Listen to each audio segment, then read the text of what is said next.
Maximus Decimus Meridius. I am your father. You like Huey Lewis on the news? Yes. And you're not sure about this, are you? You're gonna die, clown! What's the most you ever lost on a coin toss? Sir? The most you ever lost on a coin toss. Call it. Whose motorcycle is this? It's a chopper, baby. Whose chopper is this? Zed's. Who's Zed? Zed's dead, baby. Bring out today! This is a tasty burger. Yippee-ki-yay, motherfucker. Louis, I think this is the beginning of a beautiful friendship. Wait a minute. You ain't heard nothing yet. Welcome to the fucking show.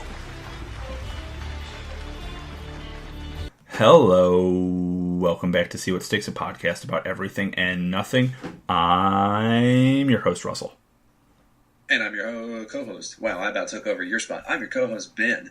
Ben, it's all good. I feel at the rate of this podcast, eventually it will just be you and Emma doing the show and not me. And I'd actually like to try that. I'd think it'd be fun for you and Emma to do a show and then send it to me to edit. I just would want to know. It would probably just be shit talking the entire time, though, if I'm going to be honest.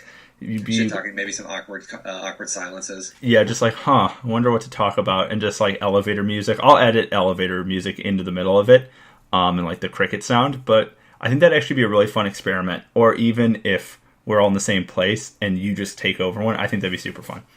I had something I wanted to say. Oh no, what did I want to say? This is bad. You can tell how prepared I am. No, I was saying that, and oh yeah, Emma's not on the show this week, everybody, because Emma's actually buying a house. Whoa! Yeah, or she's looking at buying a house. She might be renting one first and then buying it, but she's looking at a home. And from all accounts from her, it's going well. I saw her this weekend, and she said it was going quite well. So, good for you, Emma. I know you're probably listening to this. Congratulations. But yeah, make sure you get a house inspection. You never know what's going on underneath that house. Yeah, that's crazy. You don't want to move into like a Jeffrey Dahmer house and find a bunch of bodies in like the crawl space. Or like make sure it's not buried on an Indian burial ground. Last thing you want is like a Amityville type situation. Yeah, you don't want any of that. You don't want any haunted stuff. If I know anything about homes, and believe me, I clearly know very little about homes. No Indian burial grounds, no bodies, and yeah. Okay, what is your opinion about... Okay, you live in a house. I do. I'm not homeless. Yeah. For all of those wondering out there, Ben is not homeless. So, you live in a house. Are you the first person to live in your house? Like, did you commission the building of your house? Oh, no. No, this is probably a house from like I would say 60s or so. Oh, okay. So, yeah, and we are renting it technically. Oh, okay, cool. So you're in a place, and yeah. When you were renting it, or say you end up buying the place, or you go into a different place and you buy it. If someone said, or like the realtor and everything, or the family who you're buying it from, or whatever the dynamic may be, said, "Oh, there's a person who died here," or there's like, "Oh yeah, some guy got murdered here, but it was like 30 years ago," what would you do? I would immediately be seeing about like how much I'm going to be getting discounted for like, murder in the house if it hasn't already been taken down like for like a couple thousand from the asking price. Yeah, I could see that. I was just wondering what your thing would be. I would one, ask for some sort of discounted rate of some kind if that wasn't already on the table. But I'd also want to know where they were murdered and how. I would just want that. I would want all that to be very upfront. Like, oh, it was in this bathroom or in this kitchen. I'd be like, okay, I'm replacing everything in here. Location, I can see, yes. I don't know if I'd want to know how. Yeah, that might haunt you at night. Like, late nights, say you're home and your like wife and your kids are out doing something and you're just home with your dog. You're like, I hate this now. Yeah, just like, because I guess if you found out how, like if someone like hung themselves from like a shower rod or something like that, or like the shower faucet, like I don't think I could take a shower in there anymore. Yeah, that's true. I've always thought that as well. Like my house, the one where my parents live right now, is quite old, like quite old. The odds of someone, I think we're probably the third or fourth family to live in here. My parents, I think, have lived in here for like 25 plus years. But I think the house was probably built in like 1910. So do the math, I guess. But the odds of someone dying in this house are actually pretty high. Yeah, just statistically, since it's been around for over 100 years, I mean, surely someone has peacefully passed. Yeah. And I mean, that's not even a thing that like bugs me. Unless it, I mean, the upstairs of my house right now where I am has all been redone in my lifetime within the last actually 10 years. So my bedroom, my parents' bedroom, the hallway and stuff has been redone. So if someone was murdered in my old bedroom, it's not there anymore. So, or like the floor is still there, but all the walls are different and everything, and it's just resized. So creepy ghosts, don't mess with me. I'm sorry.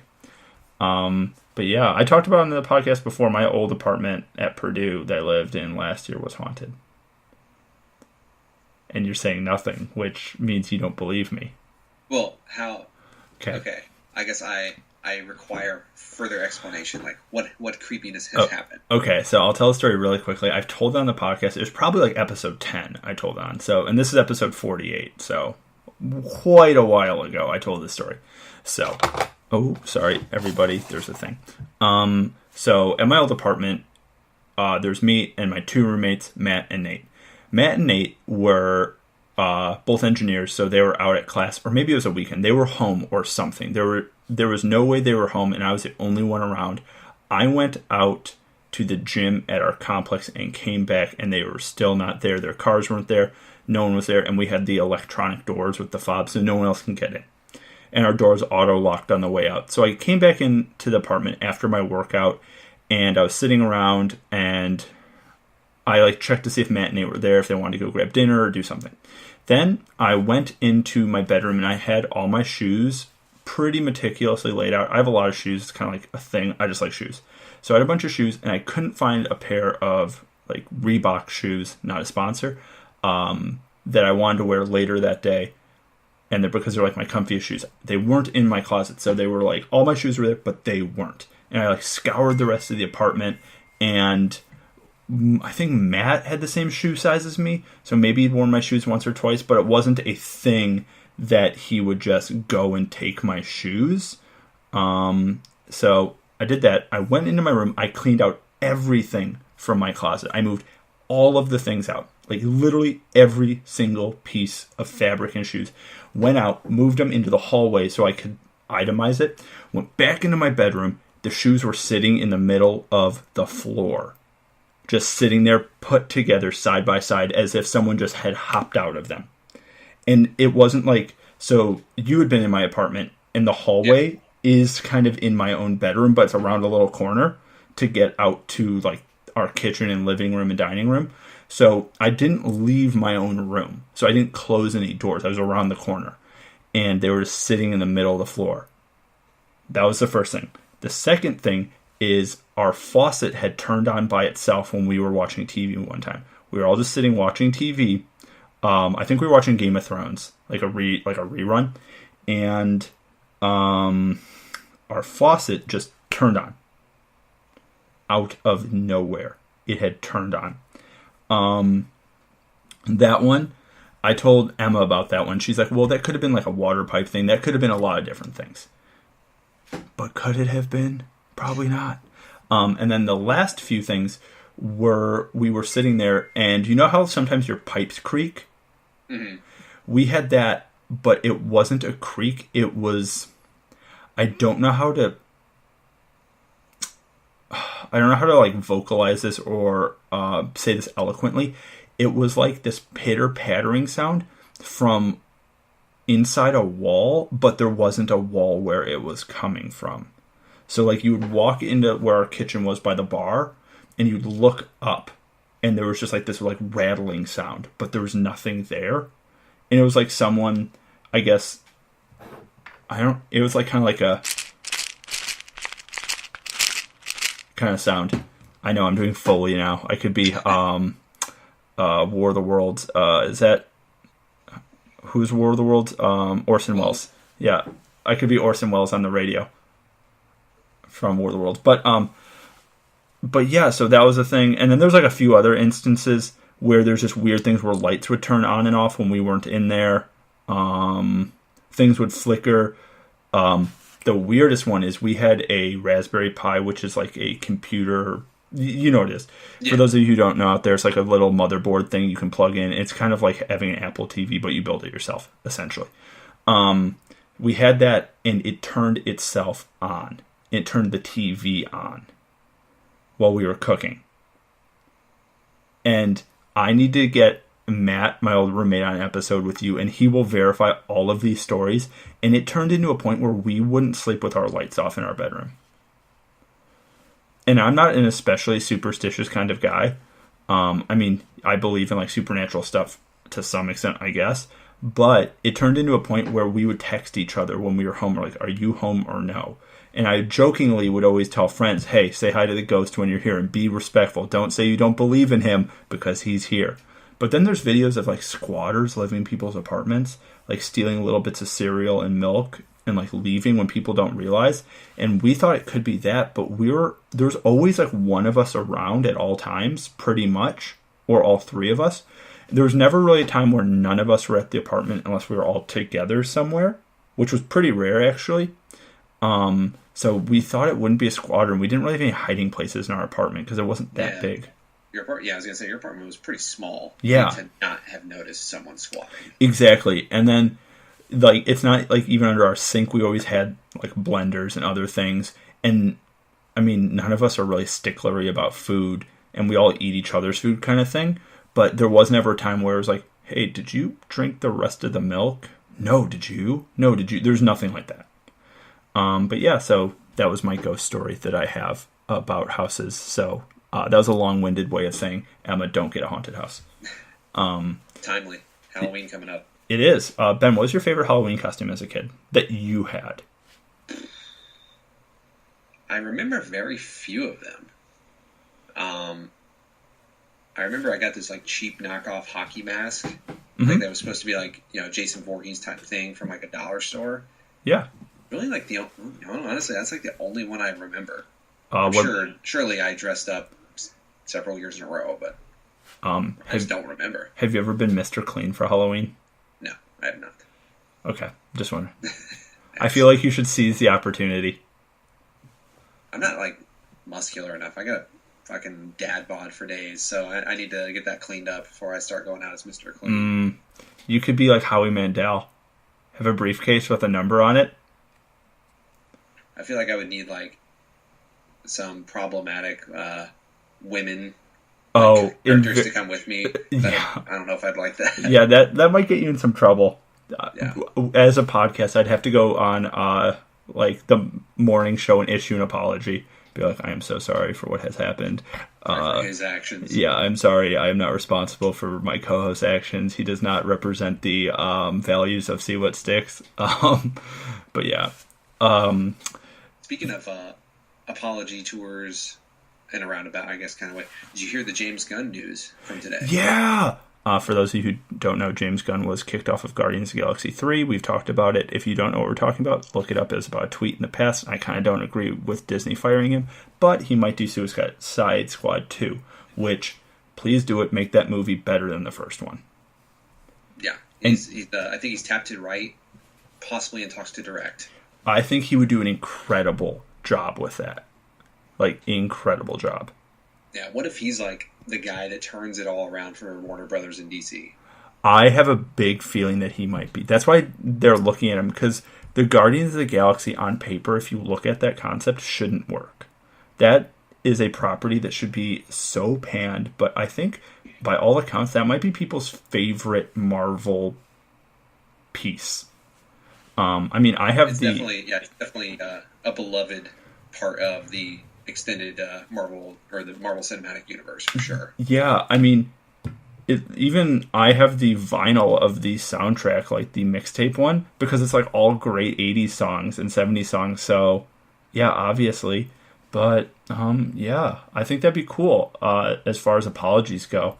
And Ben, do you have any adult Halloween costumes that you've liked?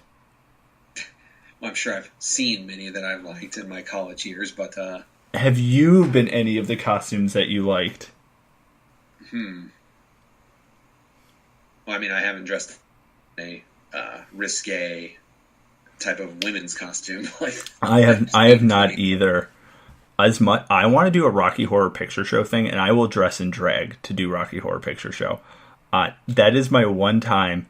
Not that I have any problem. I've been to a few drag shows and stuff for like school events, and it's like, oh, cool. This is a crazy thing that I don't get to do every day. Kind of fun. But I would 100% do drag if I went to go see Rocky Horror Picture Show at like one of those special like Halloween screenings. 1,000,000% do that. I think those would be a blast. Oh yeah. But what is your? So you don't really remember any? I have a few that I've done. I don't like Halloween. For me, was a lot of like staying in, watching scary movies and stuff. Okay. For me, I'm just trying to think of my favorite. There was one year. I mean, I think every little kid does Superman. I was Superman when I was little. And then I did it really cool, and that was kind of DIY and part bought. I was an orc from Lord of the Rings in like 6th or 7th grade. That was like when Lord of the Rings was like at its peak. That was super cool. Like there was some makeup, some costuming, some homemade stuff. It was very cosplay-y before cosplay got really big. I still have parts of that costume. I in high school was Radioactive Man. Nice. I have the mask still. Very cool. Yeah. And then actually Emma and I met at a Halloween party. So Halloween is it's an actual holiday in our relationship. When I met Emma, I was the Brawny Paper Towel Man. Then the next year, I was Captain America and she was Black Widow. Then after that, I was Bob Ross last year. And she was a canvas, like a happy little tree canvas. And this year, I don't have anything that I know that I'm going to do. I don't know what I would do this year. I feel like a bad taste costume. I was looking at one. Someone had one online, and I'm not going to take credit for making this. It was Logan Paul and a noose. And I'm like, oh my god. That's like so bad. Yeah, I saw that, and I had to share it on there. And if you guys don't know what we're talking about, I'm really sorry. Just look it up. Be fortunate that you don't. Yeah. Exposed yourself to that freaking trash. For those of you who don't know why I asked if Ben was ever Howie Mandel or Mr. Clean, Ben, you can answer the question as to why I asked if you were those characters. I'm a white man that shaves his head bald. Yeah. And it's not like I don't shave. I only have to shave like the horseshoe around the sides and the back because I've naturally gone bald on the top. Ben is also not a white supremacist. That's not why he's saying he shaves his head. Ben, I hope there's not any swastikas I do not know about. Absolutely not. I abhor racism and bigotry in all forms. Ooh. So no worries about that. I just bought a shirt online. I don't know where I can wear it, but it says "fuck racism" across my chest like a bunch of times. In like, it's a black shirt, so there's like a white strip where "fuck racism" is in black. Then underneath it, it's in white text in black. So it's like kind of like diagonal bars like this that go down. So it's kind of not like a graphic tee, but it's big letters. I don't know where I can wear it though, because I want to wear it out, but I don't want to wear it where there be kids around because I don't want to be like disrespectful and have kids see that kind of word. But I don't know what kind of scenario can I wear that shirt, because I paid like $30 for it. That's when you just kind of, that kind of shirt's kind of, you just gotta wear it and take the risk of a kid seeing it. Yeah. Honestly. I'm not going to wear it to the zoo, but I'll probably, like, if I go out to, like, a bar or something at night, like, that kind of thing. Like, next time Emma and I go out, next time, you know what? I'm going to have to come down to producing. You'll have to meet up with us, and we'll all go out to a bar, and I'll wear my fuck racism shirt. Do it. But yeah, Ben, I actually 1,000,000% forgot what is the topic for today. We were on course to do Video Games Part 2, the sequel. You're right, we were. Ben, let us kick it off. Go for it. Since we're in the sequel, or Part 2, do any sequel games come to mind for you? And they don't even have to be necessarily a sequel to a story type game, but maybe just like say Mario Party 2 or something like that. Just any not first game in the series. Do you have any Yes. favorites of those? I do. First, I saw this picture on Snapchat of you and your daughter. You're right, your daughter looks exactly like you. Very cute picture, by the way. Thank you. Sequel games that come to mind, if I had to think of a sequel, not my favorite sequel, but if you think of video game and you think sequel, in my mind, it's always Super Smash Bros. And when you say Super Smash Bros., you never are thinking of the original, and that's why I said that. Like, you're always going to think of Brawl or Melee or the one on Wii U, whatever that one's called. And then there's a new one coming out for Switch. But when you think of Super Smash Bros., you're thinking of any of them in the series. Same with like Mortal Kombat or Street Fighter. Those kind of games, when someone says Street Fighter to you or Mortal Kombat, you can think of any installment in the franchise that is a sequel. And I think that's what comes to my brain when someone says video game sequel. I think that. Whereas maybe anyone can have their own opinion on it, better or worse. That's what I think of. How about you? Two for me come to mind because they're part of a couple of my favorite franchises. Resident Evil 2 is one of my favorite sequels, and I think I mentioned this last time on the video game episode. I'm very much looking forward to the remake that's coming out this coming January for Resident Evil 2. And then Metal Gear Solid 4. Yes. That one's more of a movie with some interactive playing time peppered in, but holy shit, is that not a wonderful experience? Have you played Metal Gear Rising Revengeance? I have not. I kind of just skipped on that one. I did not ever own it. One of my really good buddies in high school had it. Maybe it came out when I was in college. I don't remember. It was one of my good buddies. 3 or 4 years ago. Okay, so I was probably in college. Yeah, I was definitely in college. So, that game is really cool for one key mechanic. That game could have come out for the Wii, and it would have been really cool. But when you play as the character, when you slash your sword in a certain direction, the object will break in that direction. So the physics engine is really cool because you can slash people like 15 times, and it's like the thing in Kill Bill where they split apart in the way you cut them. Kind of like in Wolfenstein, where if you shoot someone in the arm, their arm will fly off, or if you shoot them in the leg, their leg will fly off. That kind of mechanic, I really love that. Yeah, that's it's always a plus when that kind of stuff gets like added into games, instead of just ragdoll physics or someone just flopping to the floor when they get shot. Which, I mean, that's not necessarily the worst thing, but it's like the little things that make a game that much better. Oh yeah, I 100% agree. Like, it's those tiny little details, no matter what they may be, I think are the best. I've never played the full game through, but Sniper Elite 4 or 5, whatever the newest one is, one of my old roommates had it, and that game, the physics where you shoot someone like through the arm or chest or anywhere, it has the 3-dimensional X-ray vision, and it shows the bullet going through it, and it is so cool. I love those little details where, this sounds really gritty, I don't know, this weird saying out loud, but when you kill someone in a video game, when it's very satisfying, I like that. There's that weird, that weird psycho part of everyone's brain that everyone enjoys it. You don't have to admit it to yourself, but you do.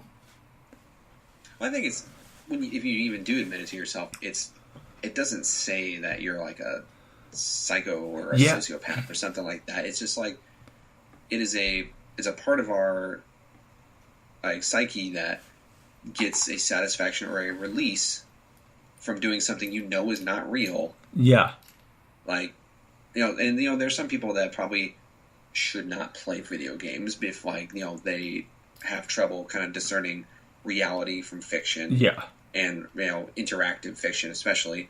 But I'm a big advocate for video games and how they are not to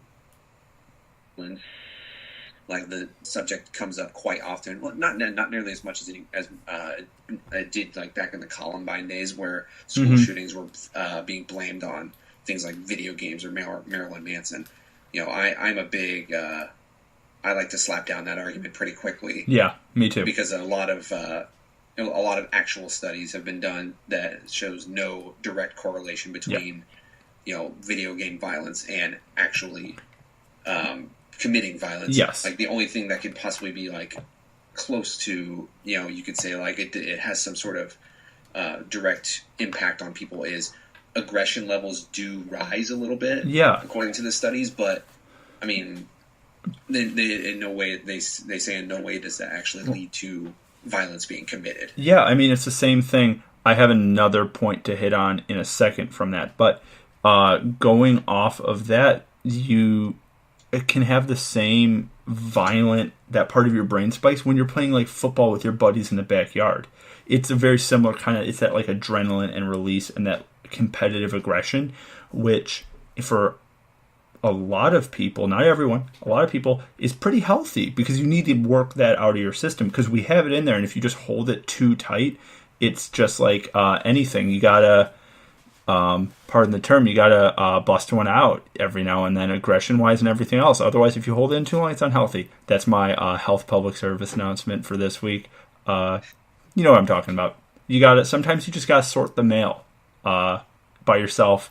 And if you don't sort the mail, it'll just build up and you'll get really aggressive and yell at someone because there's too much mail in your system. I think that was a pretty good... So subtle. But what I was going to say about the violence in video games and people attributing it to each other through... I mean, humans, I'm sorry if any of you get upset about this, humans are evolved from monkeys. Our closest relative, are chimpanzees, DNA-wise.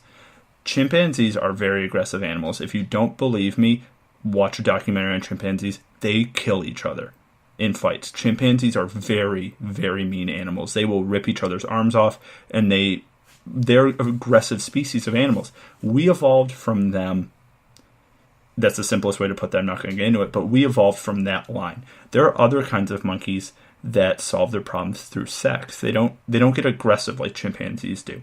They don't have that same aggression and that kind of conflict resolution that chimpanzees do. So if humans evolved from those type of monkeys, we would probably just solve all of our problems with sex or lack thereof. But we evolved from an aggressive species. So that aggression is in our DNA. That's part of us. So that shooting people in video games, playing GTA, there's this cathartic experience that you're having where you're like, there's a little part of your brain that gets like this pleasure from it because it's like all dogs and cats are evolved from like wolves and like lions, or you know what I mean, in the simplest form. So that's why when a dog has a chew toy, they like really go at it and they like shake it around because in their DNA they know like predator, prey. And that's why dogs will bark at birds or cats will bark at birds. Even if they've never seen a bird before, they know I can eat that, and that's part of me.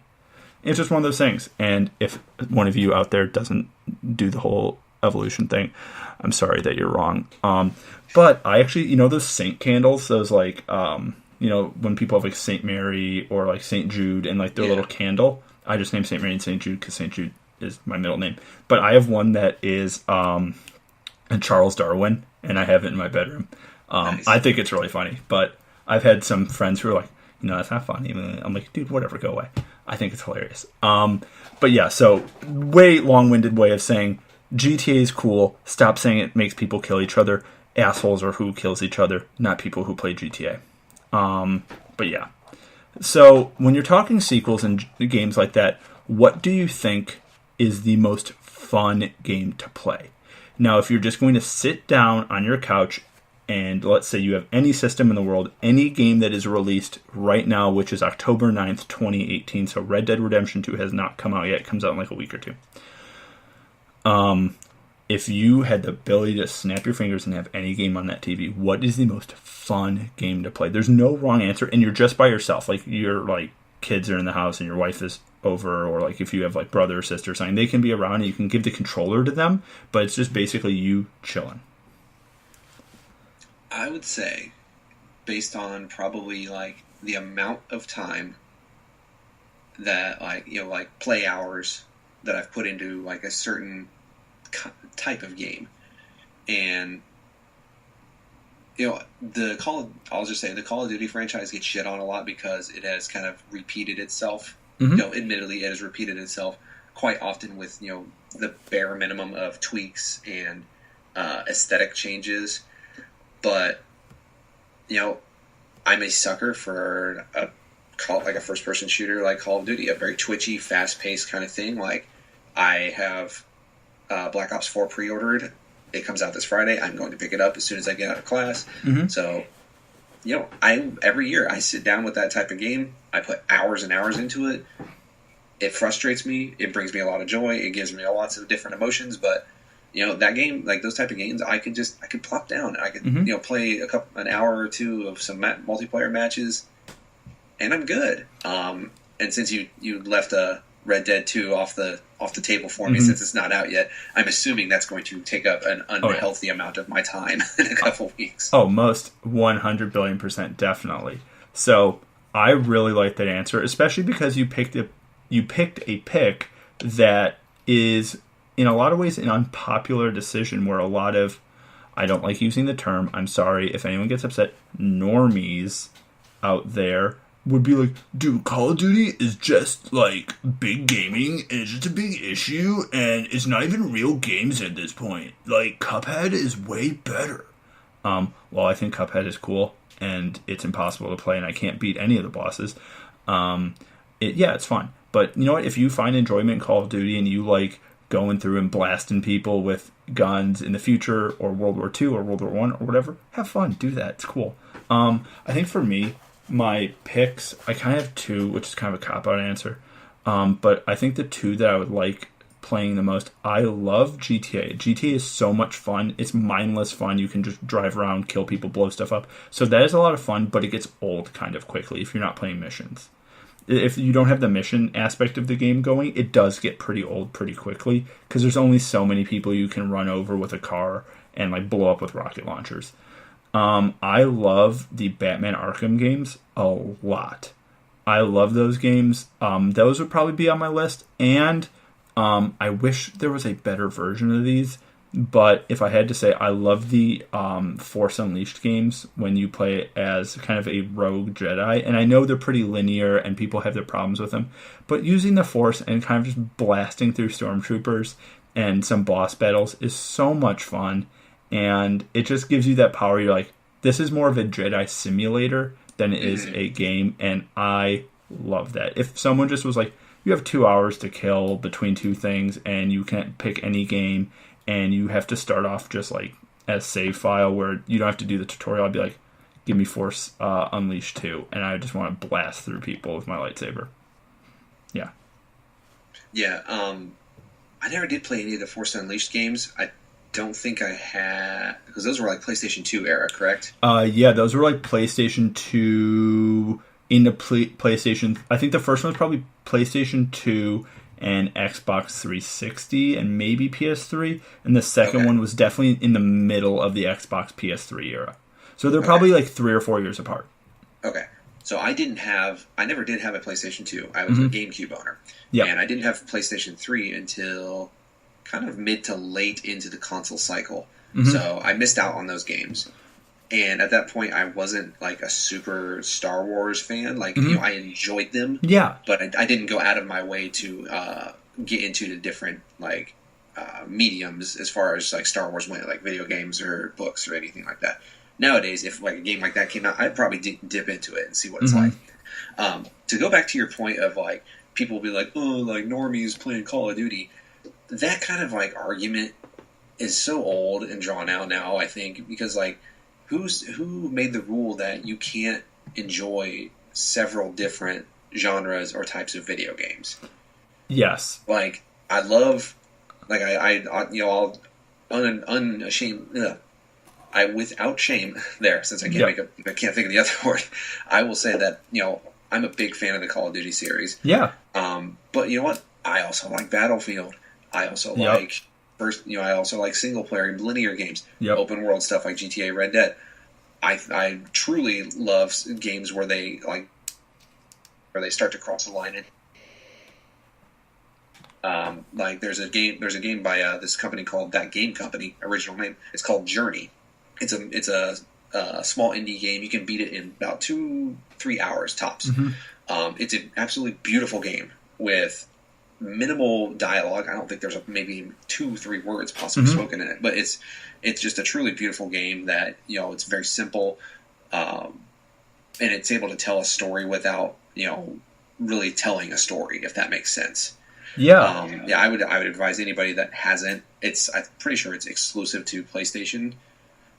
To look that up and find that, because that's a damn good game. But yeah, the point being, no one says that you have to be locked into a specific corner of gaming culture. Yeah, I totally agree. I mean, going off of that and kind of branching into our next topic very seamlessly, I 1,000,000,000% agree with all of that, because you can love linear shooters, you can love open world, you can love puzzle games, you can love all of that, and why does it matter? You can be a huge Star Wars and Star Trek fan, you can like hip-hop music and rock music, it doesn't matter, and if someone tells you not to, that person's probably an asshole. But I agree with the Call of Duty and Battlefield thing, because that is a big argument people get in. It's like, well, you can only like one because technically, blah, blah, blah. It's like, dude, who cares? If it brings you enjoyment, it doesn't matter. But when we're talking about games with very little dialogue that are kind of indie and fun, this goes off low gameplay, not low dialogue. The Wolf Among Us, which is one of the Telltale games, which is like pick your own adventure, super fun, super dark, recommend it. But I think one of my favorite games like that is very low dialogue but interesting, is a game called Limbo. Have you heard of it? Oh yeah. Mm-hmm. And this is going to branch into something I want to get into and kind of want to see your opinion on, is mobile games. And we can start with like PSP and GameCube or Game Boy and stuff like that, and then get into cell phone stuff. But Limbo is a fantastic game. I have beaten it, I think, twice. But yeah. In Limbo, there was another game, same company. I think it was the game they released right after Limbo. It's another black and white one, isn't it? Yes, it was awesome. I haven't played it, but I know exactly what you're talking about. It follows another kid, and it's a side scroller in black and white, but there's more like detail to it. Yeah. Yeah, I don't know what it is. Someone out there who's listening is shouting at the computer, or at your phone, or however you're listening to this. And you know what? Your answer is probably right. I'm sorry, I don't know what it is. But that I know what Ben is talking about, and I heard it is amazing. But yeah. So what do you think of mobile games pre-App Store games? So pre-mobile downloads. Okay, so we'll talk about, like kind of the evolution of going from Game Boy to like the latest like 3DS or the Vita. Yes. Basically. So we'll start there. I think they fill a very specific corner of like the gaming market that is important to some people and like not at all important to others. I think I fall more into the not at all important to me, and that's not to disparage or to talk bad about those types of games. They just don't do much for me. I'd say, aside from like the original Game Boy, which everybody owned when they were young, there's a lot of good games for that. Hell, I mean, Pokemon started on Game Boys. Yeah. So and that's been like a worldwide smash. So you can't say that nothing ever good has come from a handheld game. That'd be stupid to say. But there was a lot of fun games on Game Boy. But when I got older, like I had a Vita, played some I mainly used that to play like PlayStation 1 games that you were able to download from the store. So I really didn't use it to its full potential of like the games that were developed for Vita. And then I had a 3DS, which I mainly played for like Ocarina of Time, Majora's Mask, and the stuff that came out for those. I didn't own either of those for very long. So after the 3DS, when I sold that, I kind of figured like handheld gaming was just not my thing. Yeah. I tend to agree with you on most all of that. I had a PSP, and I put a lot of hours into my PSP on Star Wars Battlefront 2 for the PSP. So much fun.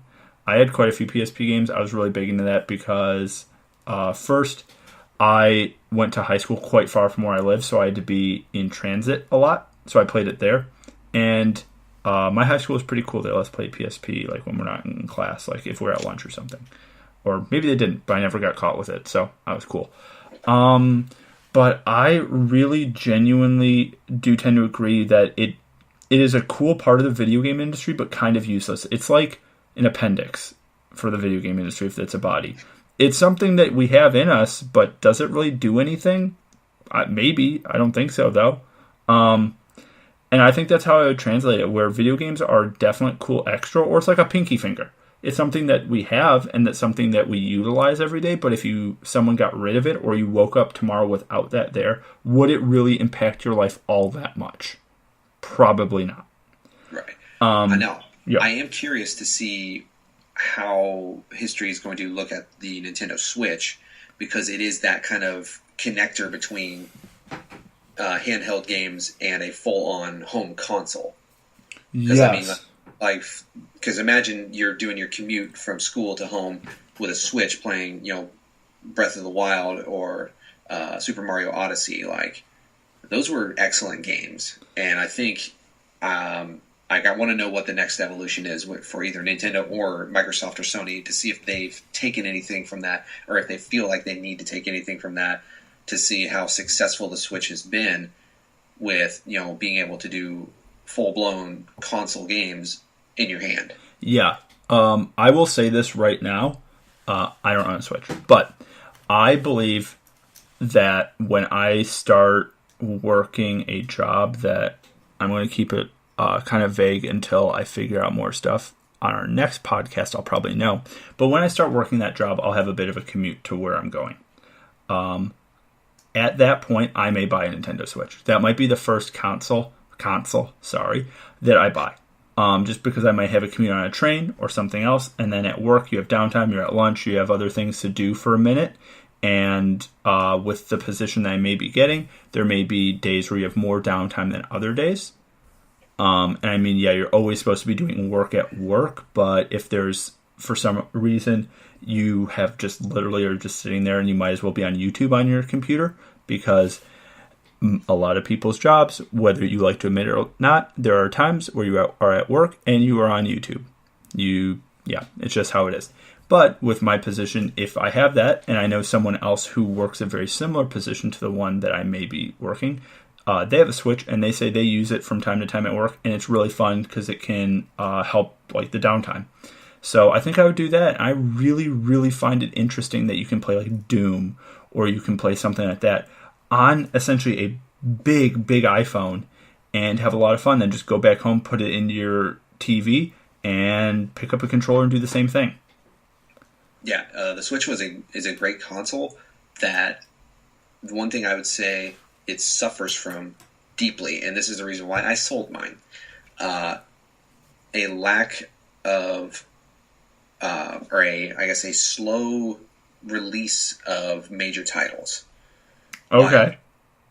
The big games that I played for Switch were Breath of the Wild, Mario Odyssey, Mario Kart 8 Deluxe.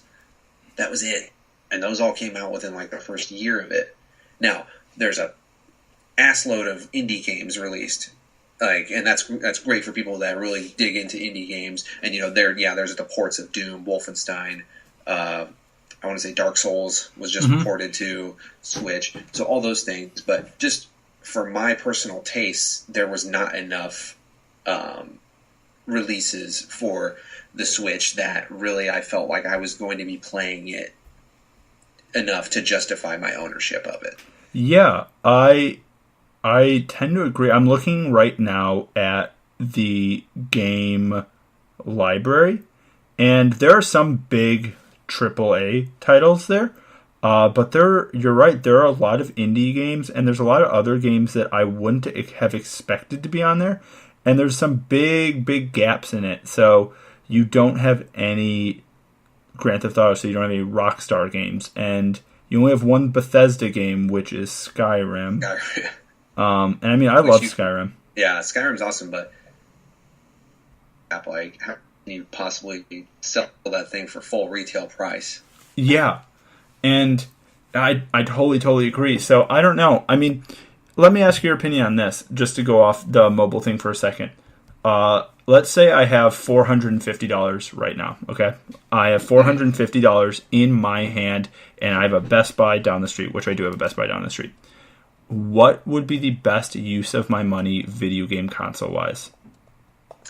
In my humble opinion, Yes. especially right now. So this is going to date this episode a little bit. Yep, that's fine. For $400, so right now you still have $50 in your pocket. Yep. Minus, we're not considering tax right now. Yeah, no, just like basically on face value and on dollar. Okay, so for that first $400, you can get a PS4 Pro bundle with a free copy of Red Dead 2. Mm-hmm. That's I want to say it's available for pre-order right now. So Okay. that's for $400. That extra $50, I would say go pick up God of War. Okay, yeah. And that's And right there, those two games are guaranteed to give you over easily 150 plus hours of content right there. Yeah, and that's not just for my own personal use. It is for people listening who may not have a console. And I know for a lot of people, $400 is a lot of money, and for other people, it's no money. And if it is no money for you, good for you. Right. But it is kind of interesting to hear from someone who does own one what they would recommend if they had to do it again, kind of thing. And it's just something that's kind of been on my mind, just like, should I? Sort of thing. Yeah, Sony has put itself into the best problem possible for consumers. Well, especially consumers that kind of are limited on their gaming choice. Because say you have $60 to buy one retail game. Mm-hmm. Oh, excuse me. Right there, you're picking between especially this generation for Sony. You're picking between God of War, Horizon Zero Dawn, Spider-Man, upcoming Red Dead, which Red Dead is the only one of those that's not exclusive to Sony.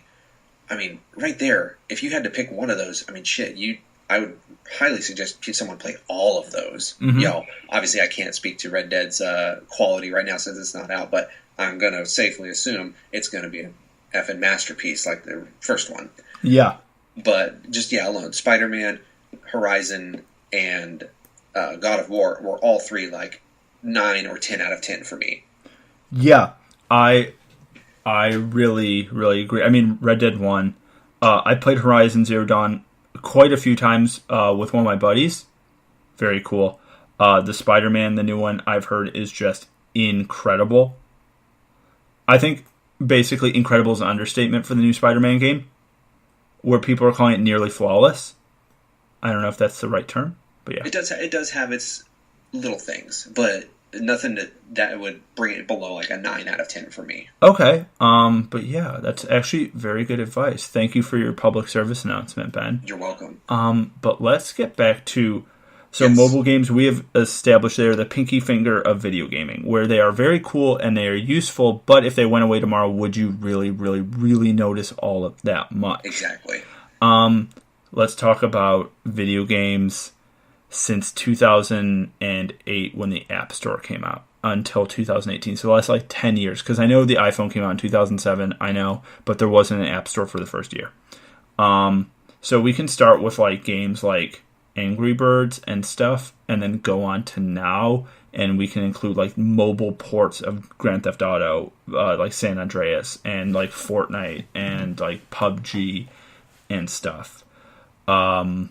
But yeah, let's get into that and what you think about that, and then talk a little bit about video gaming culture as well. Okay. I consider mobile gaming, specifically like phones, like we just established, as junk food for games. I enjoy junk food. Mm-hmm. I realize that I indulge in junk food, maybe more so than I should. So that's, I think most self kind of reflective people that play video games would see that it's okay to enjoy some mobile games like that, some phone games, but realize that it's just like they're kind of the immediate release, the immediate sort of like sugar rush for games. Like I'm playing this baseball game on my iPhone right now. I've been playing it for the past like 3 weeks. It's a damn good game. I realize there's not a lot of substance to it. It's a lot of, it's just a lot of caloric intake that's going to rot my brain. But you know what? I get enjoyment out of it. So I wouldn't disparage anybody that does mainly use their phone for gaming, or their video gaming is limited to mobile games. Yeah, you know what? I think that's one of the best comparisons I've ever actually heard someone talk about like mobile games, is they talk about it as junk food. And on my phone, let me do this right now. I will embarrassingly say something. I will read off the games that are on my phone right now. So I have my phone up for notes. And Ben, can you see me? Yes. Okay, so Ben's probably looking. I'm looking down all the time. So I will read out what I have on my phone and talk about if it's a port of a bigger game or it is its own thing. Okay. I have quite a few, so buckle up. So my first one, I don't have these in order of favorite. It's just kind of what order I downloaded them and just placed them into the little folder on my iPhone. So I have a game called Oceanhorn, which is sort of like a port of Zelda. Pretty fun. It's exactly like Wind Waker. It's super fun. I put a lot of hours into it. I have Lego Star Wars Saga, so the original Lego Star Wars games. It's really fun for airplane rides. I have Goat Simulator, Rome Total War, because I love real-time strategy games. I have Fortnite, which I've never actually opened on my phone, but it's free, so I have it. But I've actually never played Fortnite on my phone because I suck. I have Pokemon Go, just like everybody.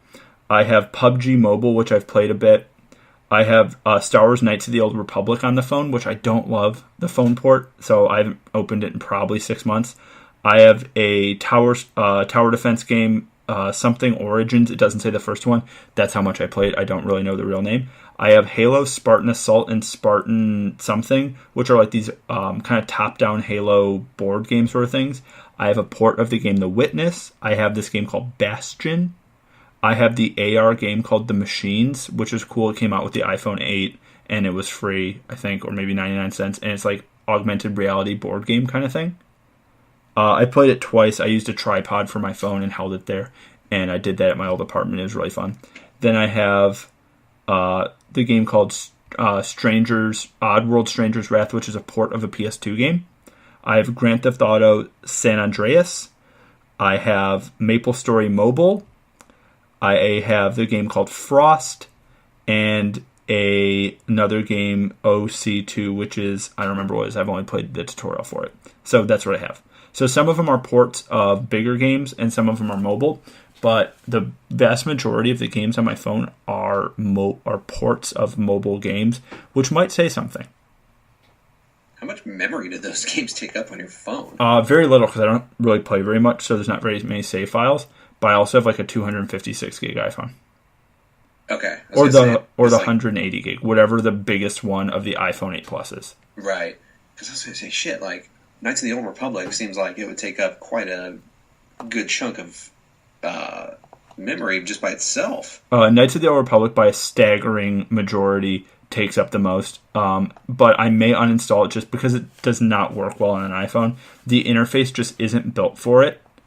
Well, I do love that game. It's just not built for it, so I may actually uninstall it. That seems like a very odd... As good a game as that is, it just seems like a very odd choice to port to mobile. Yeah, there are some games that are really good for a mobile port. Like, actually, Grand Theft Auto San Andreas is really good on mobile. It's super fun, and it's good if you're on a plane. Honestly, that is what I use most of those for. If I'm on a plane, or I'm in a car ride, or I'm just in like a waiting room or something. Really fun for that. What was that one that you said was like Wind Waker? Oh, it's called Oceanhorn.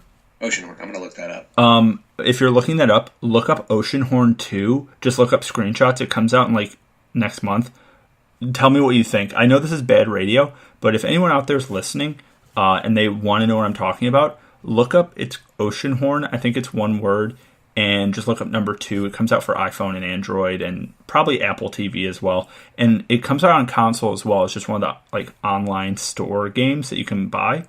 But look it up. It is super, super, super cool. And it really shows that mobile games might be going somewhere interesting. And then they're doing a Skyrim style game for the iPhone that Bethesda is actually making. And it's like full Skyrim on your iPhone, which is bonkers. I'm looking at the kind of preview video from Oceanhorn. This looks gorgeous and pretty badass, actually. I'm gonna I might have to buckle down and toss down some money for that one. The original Oceanhorn, when it came out, was $11 on the App Store, which for those of you, if you don't buy iPhone games or apps, is actually really expensive as far as like games go. But it is worth it. I've put a lot of hours into Oceanhorn. Yeah, it's down to $8 now for anybody. Yeah. So that's good. So if you want to spend $8 on a game that'll probably give you maybe 60 hours worth of play, I think it's worth it. But yeah, my metric for games, here's what I think. When people are like, why would you pay $60 for a video game? You're paying $15 for a movie ticket, and that's 2 hours-ish, maybe 3. You're paying $60 for a video game, and you're going to get like 80 hours of enjoyment out of it. That's a steal for me. Yeah, like, I don't like paying $60 for much anything, really. But I do get I get where that price point comes in, and honestly, I think we should kind of count our lucky stars that games aren't more expensive. Yes, I agree.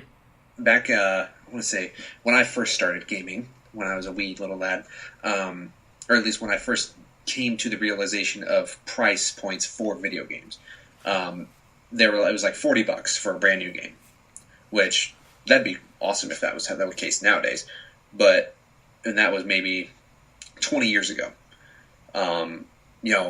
Just to say that the price of games have only gone up $20 in the past 20 years is pretty good. Yeah. Especially with the amount of content. Now, granted, that is to say that, DLC was not in the picture. We're still paying in standard, like a standard, maybe $15 for a map pack on Call of Duty, or for an extra set of for an extra story mode for a different game. So the $60 rarely today is the most you're going to pay for certain games, especially multiplayer. But still, games could easily be more expensive, and I think that $60 is a bargain. I 100% agree. And I think that is why, because I think video games have done one thing really well and another thing not so well. They've kept the price of video games, like you said, $60 for at least the last 10 years. Yeah, ish. At least. But there's something else that's happened because video games have become very expensive to make. It costs like $100 million to make a really big game like Call of Duty or Grand Theft Auto or Red Dead. I think Red Dead cost more. So you have to have a way for your game to continue to make money over time if people don't continue purchasing it, which is why DLC exists, because usually you have to pay another $15 for it, which gives you more open world and or more story or an altered version of something.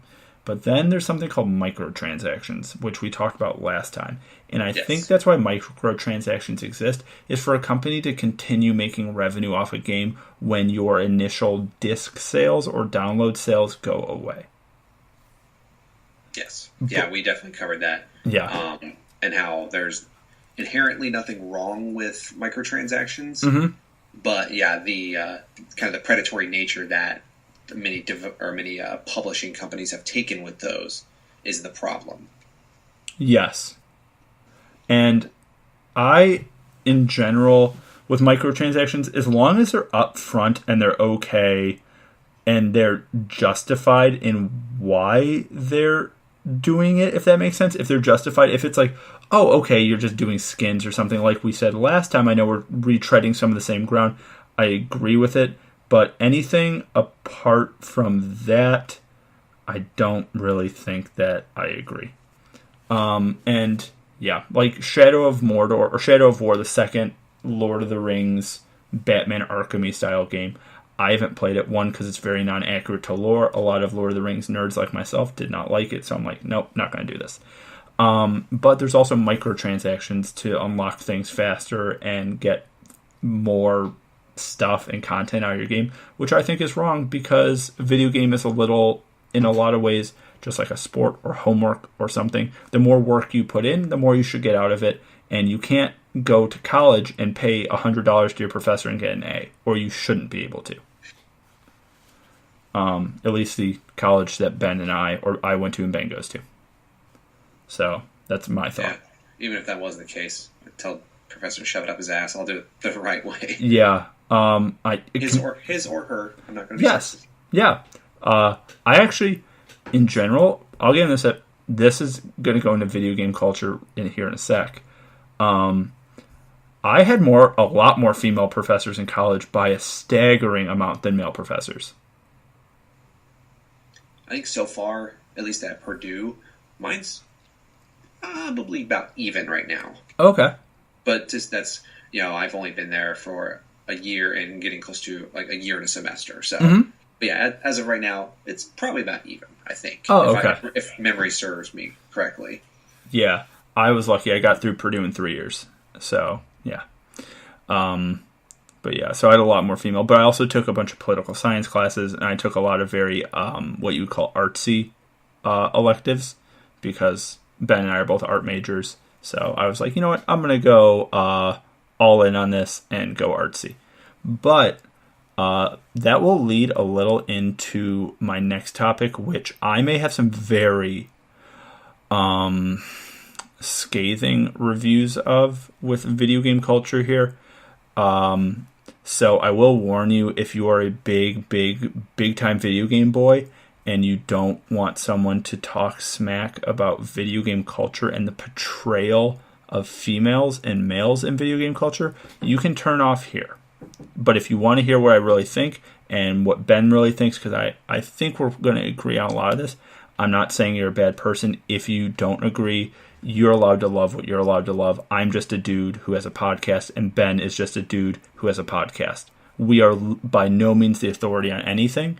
But with that being said, I don't want to hear hate mail, but if you want to respond to me politely or anything, please do. I'd love to hear. So yeah, let's have a conversation. Yes. Let's not, I'm sure, if there is people listening out there that are going to have their feathers ruffled, like, I would encourage them to continue listening and, listen with an open mind. We're not out to, maybe we are necessarily, we are out to maybe sway or change your mind because we feel differently. I assuming that Russell and I have the same opinions on what we're about to talk about, but, let's have a conversation. Let's not yell at each other. Let's not immediately think each of us are in the wrong that's impossible to do, but are, worse people for having differing opinions. Yes, I 1,000,000,000% agree with Ben. So, with that all being said, let's get into it.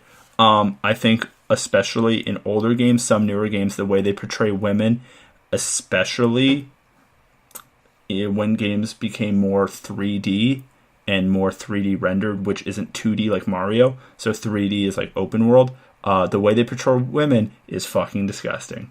So, that being off the table, we'll get into it. Ben, what do you think?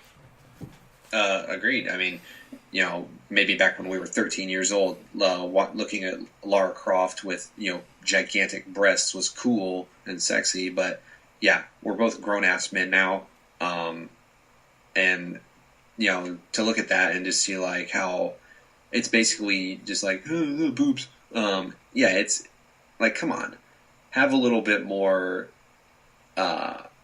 faith in your male player base to see, like, we're not going to knock a game if a woman isn't scantily clad or if she's not, like, shown as a sex object. Yes, 1,000,000,000,000% yes. I think one thing that I do really like is in the newer Tomb Raider games, the first of which in the new reboot came out in like 2013 or 14, maybe a little earlier. I'm sorry if I don't know the right year, but it's like Rise of the Tomb Raider. The Lara Croft portrayal in that was really good because it showed her as a normal human woman with normal body proportions who is a real badass, which I think video games really, really needed, and I think for a lot of people was a big wake-up call. And I was talking to Emma recently about this because Emma likes video games quite a bit. She's big into League of Legends, not as much anymore, but really big into League of Legends, and she told me that she was embarrassed. She's interested in the whole cosplay thing as well, but she was embarrassed to cosplay as any of the characters that she liked in the game because they were so revealing. And it's not the whole okay, I'll wear a bikini to the beach or something like that. But it's like, I don't want to go to a event where there's a bunch of random people dressed up as a woman with her boobs essentially entirely out. And I totally agree with Emma on that one, because if your favorite character is whatever person or whatever, you should never feel embarrassed to like dress up for that for a party or a cosplay or something. And I think it's wrong that most women in video games are portrayed like that, or a damsel in distress.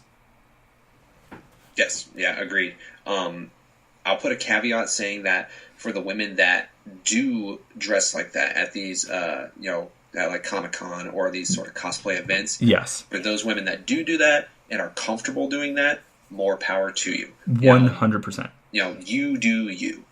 But yes, I do. I agree with the point to say that, like, it's just I think it's toned down a little bit nowadays, but for a while, like, it was ridiculous how like women were portrayed. A lot of it, I do think there is a cultural aspect to it, especially with games made and developed in Japan, where it's a whole different, like, societal mindset about that kind of thing. I can't say that I speak. Obviously, I can't say that I speak or know the mindset of a Japanese person, but it seems from a Western point of view that is something that is more acceptable over there. Yeah, I think culturally, especially with video games, and I think anime, just watching some anime, the portrayal in pop culture might be a little different than ours in a lot of ways. It's not a bad thing at all. It's just different. And it's different for our audience versus their audience. And I think, honestly, it's totally acceptable, If that's like, yeah, it's awesome, then it's totally awesome. But, like, with what you were saying, like, if you're cool at dressing up as one of those characters at a convention and stuff, that is awesome. But you shouldn't feel like you need to, That's the difference.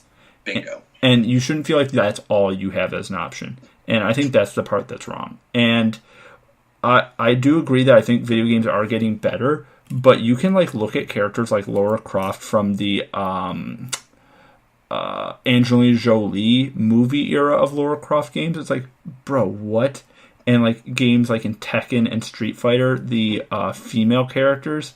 If you guys don't know what I'm talking about out there, give this a good old Google search. I'm sure most of you know what we're talking about. And we're not just bashing people who play video games. We play video games all the time. I was playing Batman right before this. And, I mean, if you are from planet Earth, that's awesome. If you're not, welcome to planet Earth. But I would guarantee 99.999999999% of women do not look like the way they're portrayed in some games. Agreed. I think there's and this goes into a different part of gaming culture. I think there's starting to be some backlash from primarily, like, 99% male gamers. Well, let me back up. I worded that very poorly. I know what you're trying to say. Though. The ones that are complaining and the ones that are the source of the backlash are 99% male. That women are getting better representation in the stories of video games, in the development, like the game makers and the reviewers, they're getting better representation. I think some of these neck-bearded asswipes are starting to try to fight back, and they're getting a little bit more hostile in their internet comments and their trolling. Just for people, look up Gamergate.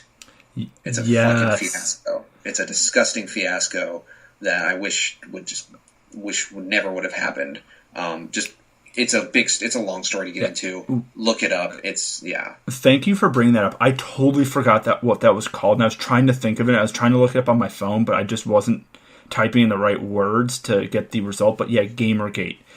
So I'm gonna get in. We just touched on it a little bit. We can touch on it more. And then I have a question for you, Ben, because I don't have an issue with it, but I do in a weird way. And for those of you listening, I'm sorry if this upsets you, just like I said before, but this is not meant to upset anyone. This is literally just what I'm thinking, and I'm thinking out loud, and I'm saying this out loud. I have it written on my phone, but writing something on your phone and saying it out loud are different. So in video games, I don't mind playing as a female character ever. It doesn't bother me. Like in a lot of games, like in the Batman games, there's scenes where you play as Catwoman, or there's scenes where you play like as Lara Croft. You play as her the entire game, and you're a badass female protagonist. That's awesome. It's cool because they usually design the game a little differently. They have different moves. It's awesome. I think it's really, really, really, really cool.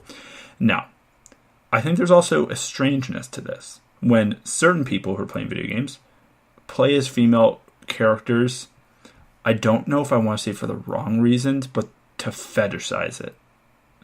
Does that make sense?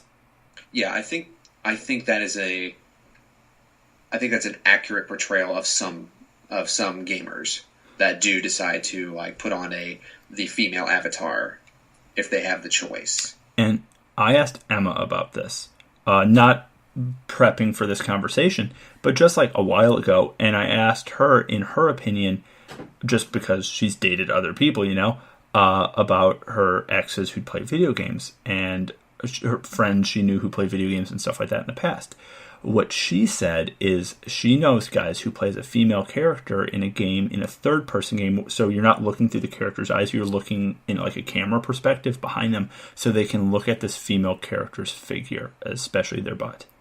And that is a thing. And that didn't even register with me until she said that, and now I've been thinking about that more, and that goes into the Gamergate thing. When you're having a more realistically portrayed woman, that wouldn't, in some capacity, be as arousing to certain players. I think that's partially why people are upset.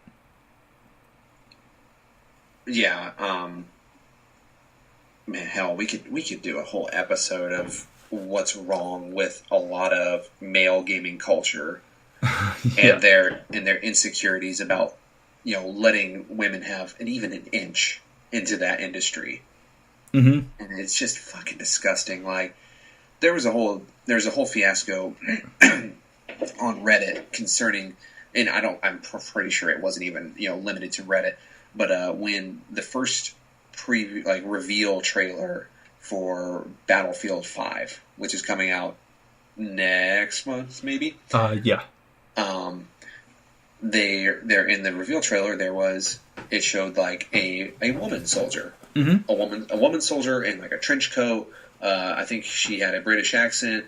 She was fighting alongside the guys, whatever. You would think that someone had told these internet commenters that their mom was a whore or something. Yep. Like they were so offended, and they disguised their offense behind a concern of historical accuracy. Mm-hmm. And bullshit. Like, give me a break. Some of these guys that commented when was there ever a female British soldier? This is garbage. Blah blah blah. Like, who cares?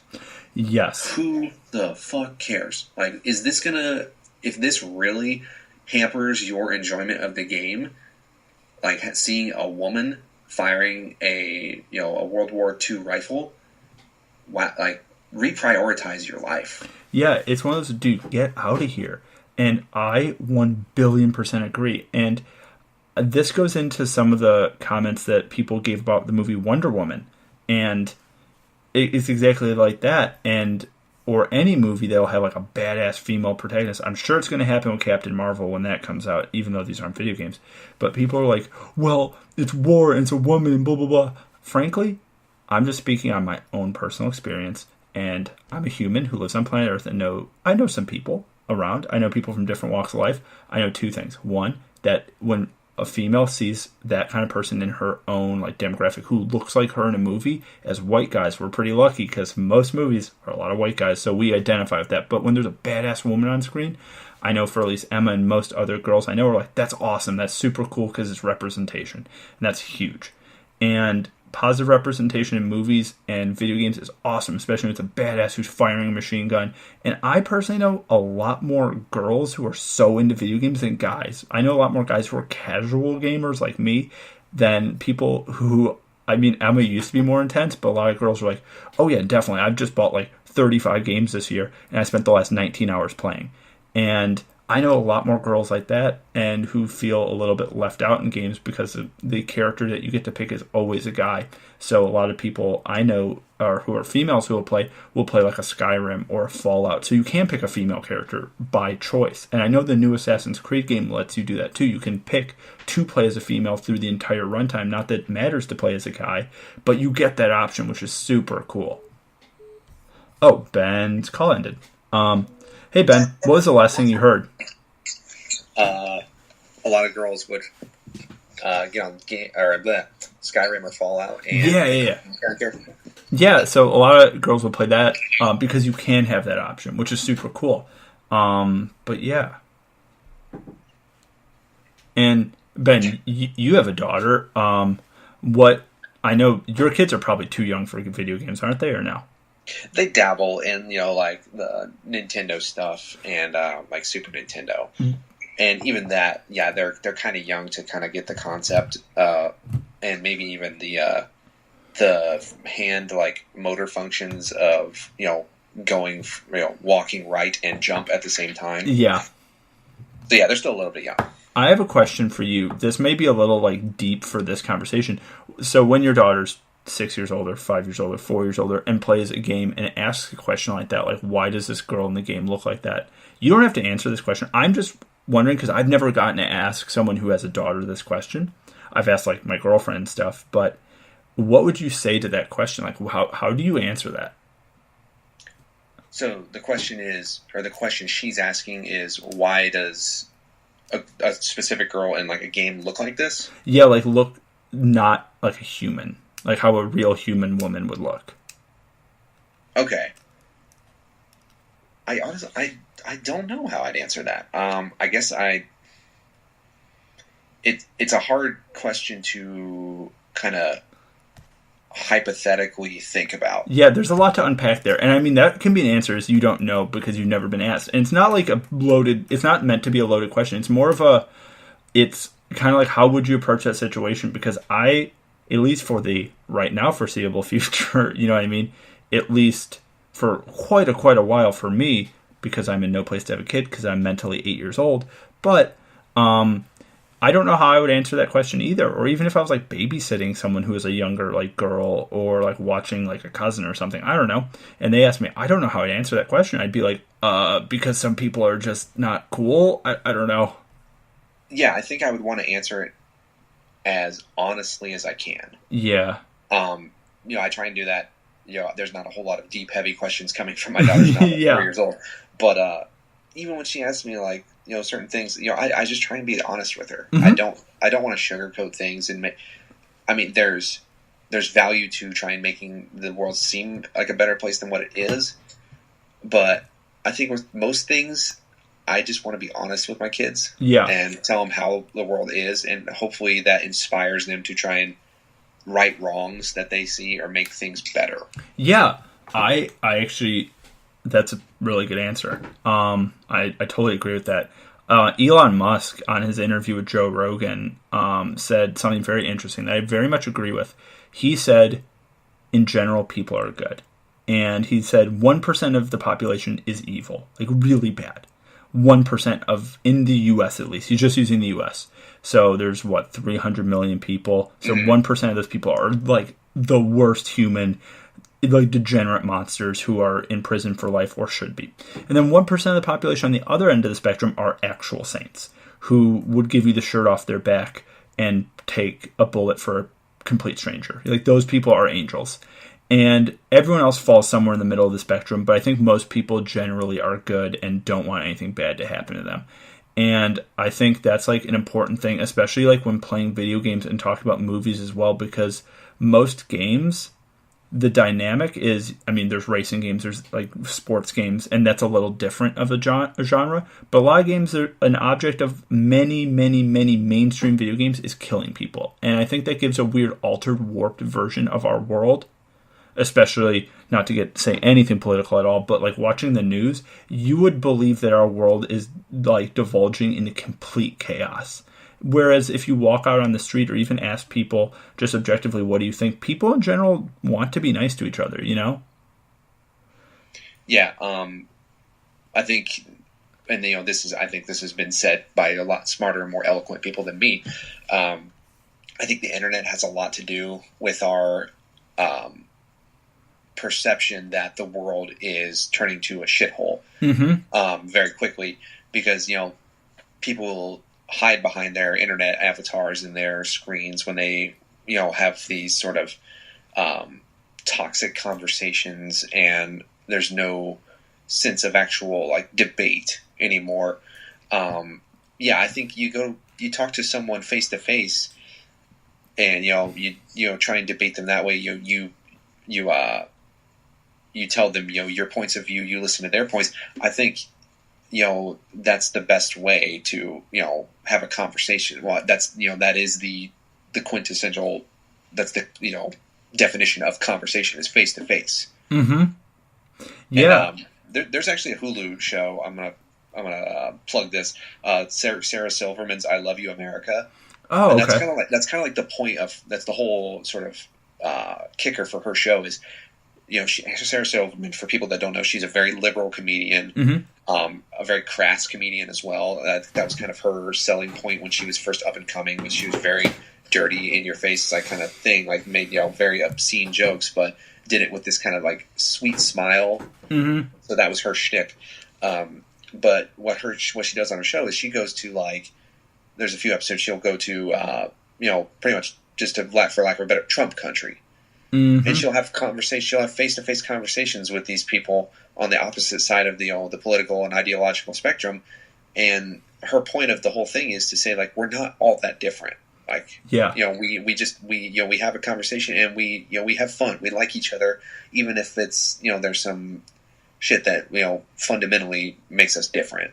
And I think a lot of that we see.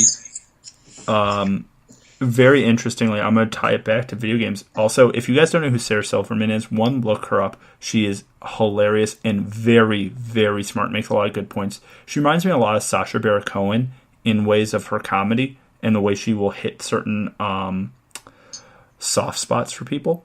And I really, really like her. But if you don't know who she is, she's the voice of the little girl character in Wreck-It Ralph. She's like the female protagonist in that movie, who's like the one candy in her hair. She's like Vanellope von Schweetz. Yeah, she's that character, and that character looks like her and is Sarah Silverman. It's amazing. Yeah. But if you guys have never played Grand Theft Auto 5 or any of them, Grand Theft Auto gives a very interesting satirical look at American culture in today's age, and it points out a lot of flaws, for better or worse, in our gaming culture and our the way we see ourselves as Americans and the way we see everything else.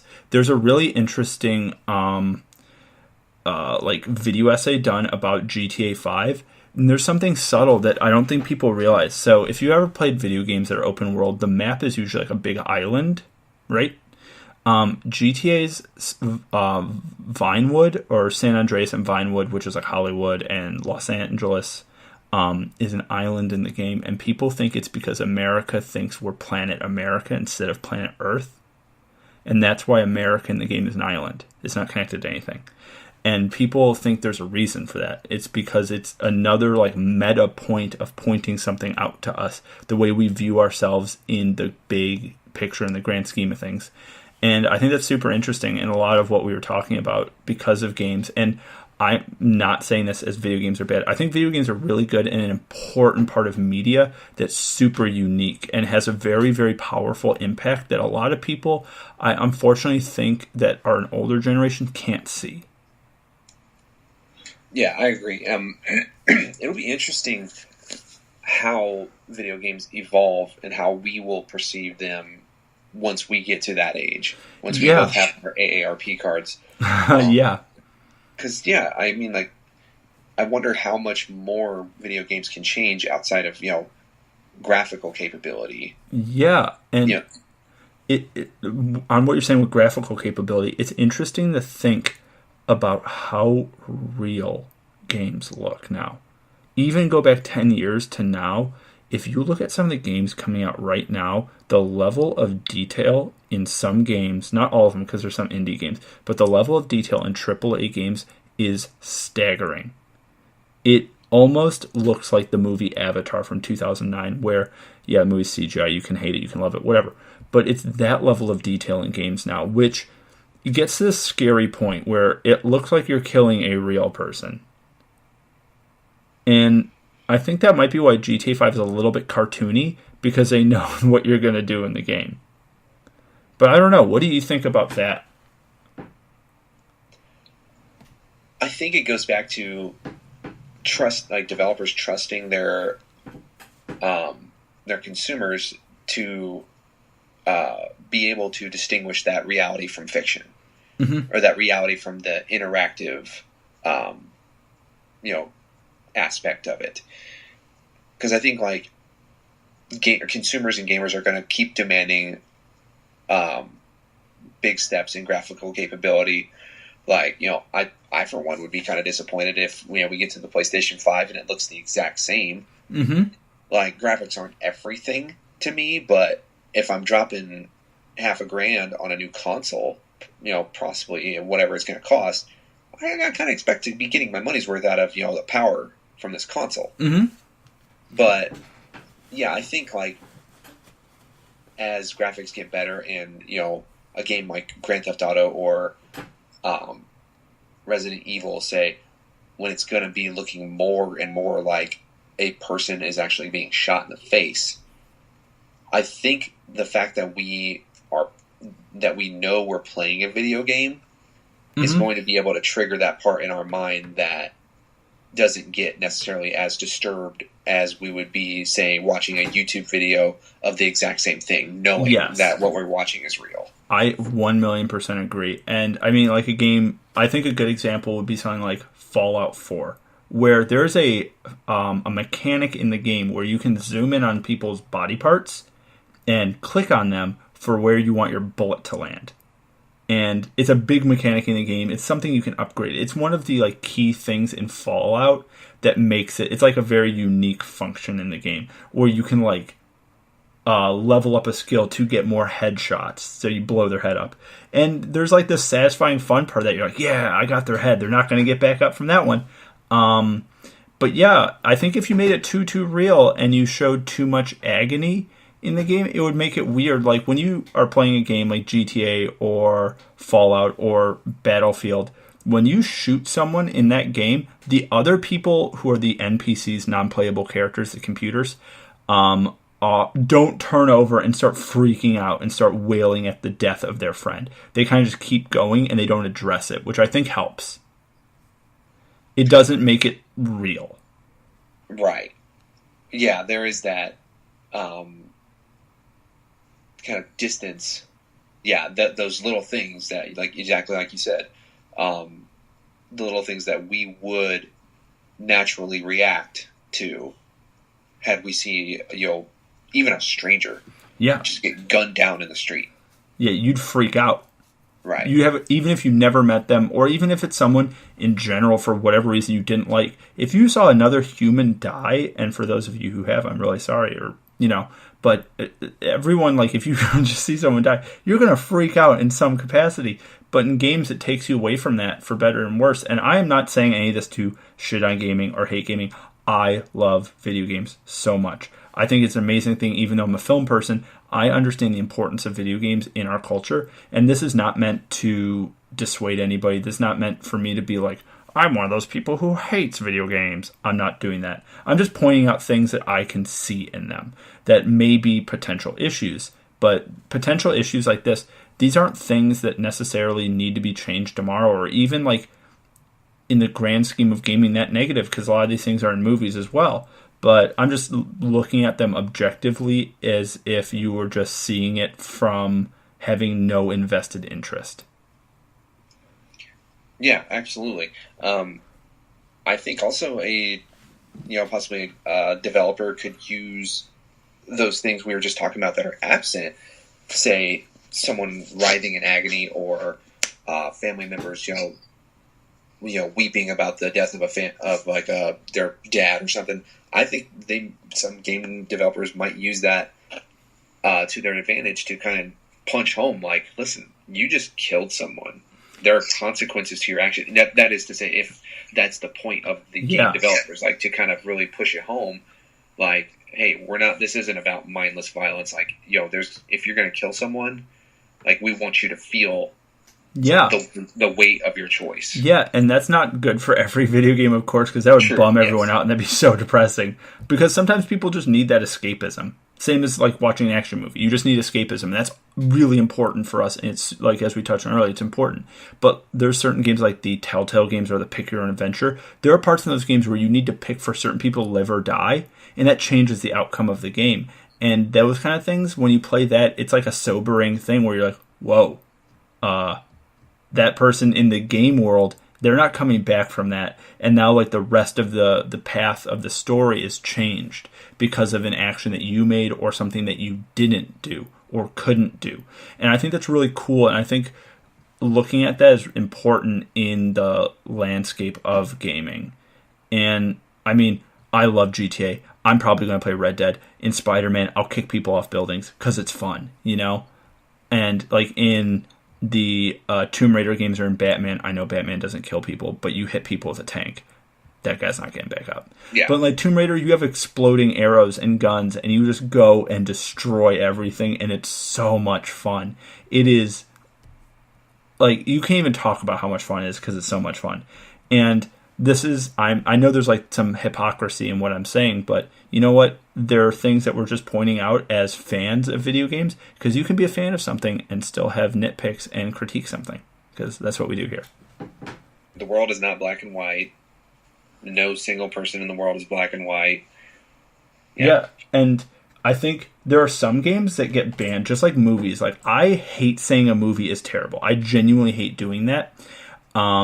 As a movie fan or someone who makes movies, same with Ben, someone who creates content, I hate saying other people's stuff is garbage, because that person probably put love and time into that. And then there's movies like Human Centipede, which are just kind of what you would call gore porn. I don't like that. I think that is using a very powerful medium the wrong way. Yep. All art is subjective. Our garbage is another person's, just like you said, their labor of love. Yeah.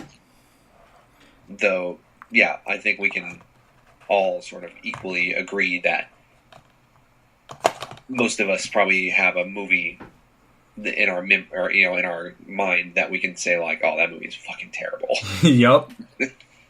But there's someone or a lot of people who poured hours and hours and years into that idea, and they still love it. So when people are like, that movie is trash, it's a 0 on Rotten Tomatoes, blah, blah, blah, people put their time and money and love into that. So I just hate saying that. I mean, I know I do. When I think about it, or if someone was talking about my work like that, I would hate that. Or if someone was talking about this podcast like it was trash, you're probably right.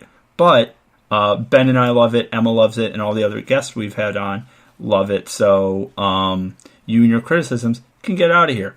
But I think just like on a closing, like not a closing, like kind of a closing point, what do you think of games like, have you ever played the Stanley Parable, which is kind of an anti-joke of a game? I've heard of it. I've not personally played it, though. Okay, I won't get into too much, but if you guys know what the Stanley Parable is, look it up or look it up on YouTube. The entire game is meant to mess with you. There's no point of the game, and there's a narrator, and you can follow his instructions or not follow his instructions, and the game changes based on what you're doing, and you just walk around an office building, but you can make it turn into the Matrix, and you can do all these things, and there's like something like 15 different endings and all these different paths. It's very, very, very, very fun. But what do you think about games like Octodad or like Surgeon Simulator that are purposefully hard, where they mess with the controls to be funny? I dig those kinds of games because they're trying to do something different. Yeah, and like the games that try to be funny, they don't take themselves too seriously. More power to those kind of, creators. Mm-hmm. If they're able to find success with those types of formulas and, people that seek out challenges and those type of things, I wish them all the success, like, in the world, if they can find it through that. Yes, I totally agree. I think people who do something different in gaming, I think that's cool. Especially if it's like something different and you're kind of pushing the bar, or even if you're going backwards for a reason, like games that are like in 8-bit, like Nintendo 60 or like NES, or Sega style. I think that's really cool when you make a modern game look like that, because you sometimes add modern features. I think that's so cool. Or games like you said that don't take themselves serious, like Saints Row. Those games are amazing because it's just they know what they are, and then one of the weapons is a dildo cannon, and I think that's hilarious. I think that is so funny that you can have a game that on the surface is so well done, and there's so much time and effort clearly put into it, but then they're like, we know what we are, and we're going to mess around and have fun because we know that's why you're here. And it's just like a comedy. It's like a comedy action movie, or a movie like Venom, which I saw this weekend, which that movie kind of knows what it is. It's goofy, it's fun, it's an action movie, it's comic booky. There's some little body horror stuff in it, which I like. It's just a fun movie, and people are like, blah, blah, blah, it's so bad. No, it's not. It's a fun time. You leave kind of feeling like, oh, that was cool. I like that. Yeah, I'll admittedly say that I thought from the first trailer for Venom, I'm like, ooh, that doesn't look good. But I've heard, just kind of like you said, go into it knowing what you're getting into. Yeah. And you're not going to have the worst time you've ever had in a theater. No. I recently saw Black Klansman as well, which is a Spike Lee movie about a true story of a black guy infiltrating the KKK through the phone and using a white guy as his surrogate. That movie at the end left me speechless, and it was so powerful because the end was the Charlotte, was it Charleston or Charlotte, the big white supremacist protest last year? Charleston, yeah. Okay, so it was that, and that's how it ended, and it ended with quotes from President Trump saying like, "Oh, those guys weren't that bad," stuff like that, and then it showed the some of these demonstrators hitting innocent people with their cars and killing them. And it showed actual footage, and that's how the film ended, with that, and just cut to that, and it ended in silence, with a black and white American flag that was upside down and reversed. I left that movie speechless, thinking. That movie still makes me think. I still think about it, and I'm going to go back, or movies like Schindler's List. But then there's also movies like Mission Impossible and Venom, which are a turn your mind off, have a good time, leave with your friends, and being like, you know what, that was really fun. I like the scene where this happened. But you don't leave Black Klansman or something like that where you're like, oh, I love the scene where this happened. It's not that same kind of film. And video games are the same. Not all of them are created the same. Not all of them are actually created equally. But enjoy what you enjoy and realize that every medium has its issues. And yeah, I don't know. This might have been a long-winded way for us to talk about this, but I think it was a cool discussion. Oh, absolutely. Yeah, I think ultimately with any medium of entertainment, it all goes back to it's subjective. You don't have to paint yourself into a corner for what you like. Mm-hmm. Obviously, people will come to that realization as they get older. Because hell, 10 years ago, I was one of those assholes that. Or cynical dickheads that was like, oh no, if you like country music, you're a hick. Mm-hmm. And now I still don't like country music, but it's more like dude, you do you. Listen to what you want. I'm not going to take the time and be like, I won't listen to it. If it's on my car, on that station, I will switch the station. But if someone else is listening to or jamming out next to me in traffic, I'm like, dude, have fun. That's mm-hmm. great. Yeah, but also, I will say this right now for all of you listening, and if anyone's triggered, I should have said this at top. Ben and I are both middle-class white guys from the Midwest United States. We are the authority on nothing. And this is just two guys' opinion who I think have enough of a experience playing video games and enough education to actually talk about this. Yeah. And that's yeah. Ultimately, play what you want to play. Enjoy it. Don't enjoy it. Don't disparage other people's enjoyment of it. Just have fun. And follow the golden rule, which is don't be a fucking dick. That is the thesis of this podcast and my show in general. And I'm pretty sure that's how it was written in the Bible too. Yeah, that is. It's I think it's the 5th or 6th commandment, and it was Moses came down from the mountain and stuff, and it was like, hey guys, commandment number 5, don't be a fucking dick. And everyone there was like, he makes a good point. I like that. Yeah. I 100%. And if you don't like that, you don't have to listen to this podcast. I don't want you to listen to this podcast. Because we're cool guys who are authorities on basically nothing and just are sharing our opinions in a public forum because we live in a cool, time where we can do that. I'm staring at my phone, talking, and there's a lot of you people listening. Yeah, and what a time to be alive. Right? I was literally checking my email because it just kept coming up. I'm sorry if you can hear it on the computer. I don't know what you guys can hear. I'm actually going to say this because I've gotten a few comments from friends as well. I record this podcast through my computer, and it is recording everything that... How do I put this? Ben's voice is coming out of my computer, and I'm hearing it through headphones like secondhand. So I'm always like, what can they hear? Or am I hearing it separately? I'm very obviously so good at this after a year of doing it. Oh my God, I've almost been doing this for a year. Next month will be the 1 year anniversary. Ben, what should we do for the 1 year anniversary for See What Sticks? Oh my God, I don't even know. We gotta have some sort of bash. We do. I think it would be very interesting for maybe next year-ish, like year 2 of the podcast. I want to do like a really dumb, useless giveaway where you and I can autograph something really dumb or make a custom t-shirt for the show and do a dumb giveaway and be like, here's a piece of useless memorabilia that no one wants, but you can have it and say that you follow a very mediocre podcast. I think that'd be fun. It's one of a kind. It is very one of a kind. And then when your friends are like, what's that? You're like, and you'll be embarrassed to tell them. And I think that's the best kind of thing you can get from the internet. But yeah. Ben, have you made an Instagram yet? Have you made social media so I can rep you? I mean, I have social media. I have like a Facebook and a Twitter. And that's it. Well, I don't want to give out your Facebook because, obviously. Yeah. I don't want you people knowing me. Yeah. I have my location on my Facebook at a different area than I actually am, so people can't come to my house and murder me. I don't even think I have my location on there. I think mine says I live in Los Angeles, because that's when I changed it when I was living in LA. But that may be changing soon, guys. You'll know next week on the podcast if I have good news or bad news.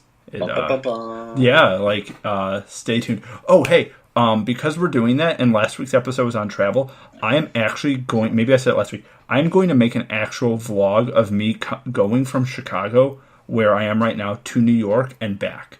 I'm going to do the first official one. It is going to happen this weekend, and I will upload it to the YouTube channel. And yes, so that will be a thing that will happen. And if you follow the show in any capacity, I will post about it there if you are so inclined to watch. So, yeah, it'll be cool. But yeah, so that was a really good conversation, Ben. Absolutely, I enjoyed it. I always enjoy our video game centric conversations. Yeah, I do too. I think those are some of the best episodes where we really just get into detail and stuff that we both have a passion for. I think, have we done one on like embarrassing college stories? I don't think we have. I think we could do that for our next one. I have a real doozy that I'll give away next time. Yeah. I have a few as well. I have some really incriminating stories. Thank God I made it out of those ones, but I have some very big doozies as well. So I think that's what we'll do for our next one. And then we can even come back and do video games part 3 if we think of more stuff. Let's do it. And we eventually we got to get that film review. We do. Someone on Twitter messaged me another one. I am sorry I don't have your name right here, partially because my phone literally actually just died, and I don't want to type on my laptop because you'll be able to hear it because it's really clicky.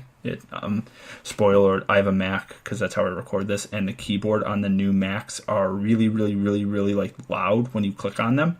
I'll just give you an example. That's super loud.